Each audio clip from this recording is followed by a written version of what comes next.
Dear friends, the Irish province of the Institute of Christ the King Sovereign Priest presents Lenten Thoughts, live not by bread alone, but by every word from daily Mass. Why not help us to restore the Church of the Immaculate Heart of Mary as almsgiving this Lent? Go to this link.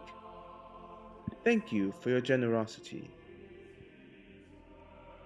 Wednesday of the fourth week of Lent. The man born blind is healed.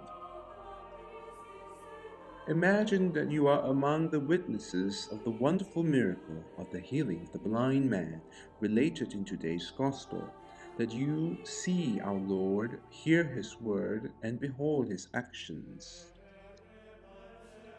After Jesus left the temple, He encountered a man who had been blind from birth. This man was not only blind but also a beggar, likely due to his blindness. He couldn't have imagined that one day the Son of God would give him sight, lifting him out of his state of poverty. Similarly, due to original sin, we are all born spiritually blind. Through Adam's fall, humanity was in a state worse than physical blindness and poverty. However, the Son of God took pity on us and became man to save us. None of us could have imagined such a wondrous plan for our cure and salvation.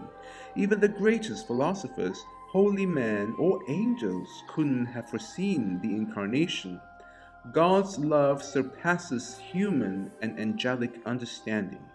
Let us marvel at the depth of His love and respond by loving Him in return.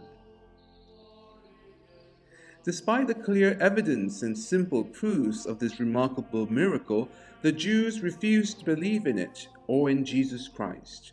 Instead, they insulted the man who was healed, claiming loyalty to Moses over Jesus. Were they intentionally blind, or was their blindness a punishment for their sins? Regardless, let's ensure we never close our eyes to God's grace and become willfully blind. Have we ever avoided knowing God's will for us? Have we ever preferred ignorance because we feared His will might conflict with our desires? Have we dismissed thoughts of God's will because following it would require sacrifice or inconvenience? Let's reflect on this and be cautious not to resist God's will, as doing so may lead to spiritual blindness and, in most cases, unrepentance. Reflect on Jesus' words, I must work the works of him that sent me while it is day. The night cometh when no man can work. Our lives are the day, the time to work and earn eternal glory. Death is the night when we can no longer do anything for our salvation. Just as Jesus did the works of God, everything we do in life should align with God's will. Our actions should be His actions.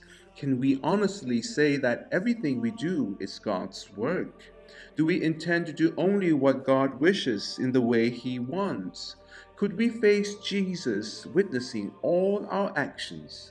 Remember, He sees us always in every circumstance. If there's anything to correct, let's do it now because death will come soon. Lord Jesus, merciful and good, I will not ignore your grace. I will seek your will through self-examination and guidance from my spiritual advisor. I regret acting against your will and vow to start doing your will with your help, so I will be prepared when my time comes. Jesus, aid me by thy grace. From the 11th to the 19th of March, join us for the Novena to Saint Joseph. O Saint Joseph, whose protection is so great, so strong, so prompt before the throne of God, I place in you all my interests and desires. Did you enjoy today's Lenten thought? Why not help us make this former Presbyterian church worthy of the Catholic liturgy, our beloved Church of the Immaculate Heart of Mary in Belfast?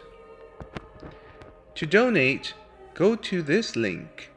May God bless you for your generosity. And may the Immaculate Heart of Mary triumph in Ireland.